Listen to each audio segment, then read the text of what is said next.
জ্ঞান নাই, ওকে তুলতে হবে। প্রথমে তো হাঁটু গেড়ে বসে যাবো তিনজন, একজন মাজা, একজন কাঁধ, একজন পা, তিনটা অংশে বসলাম। বসার পরে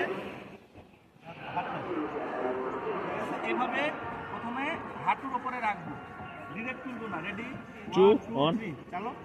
ভারী রে। হাঁটুর উপরে রেখেছি, এরপরে রেডি, আপ আপ, নিয়ে যাওয়া যাবে না?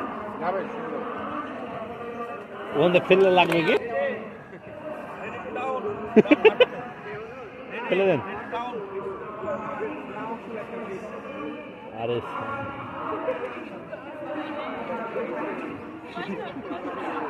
আবার বাঁধবেন? ঠিক আছে সে। আচ্ছা, বসবো কিভাবে? এদিকে আসুন, এদিকে হাতটা নিচে রাখবো, সত্যি দিবেন না? আর এক হাত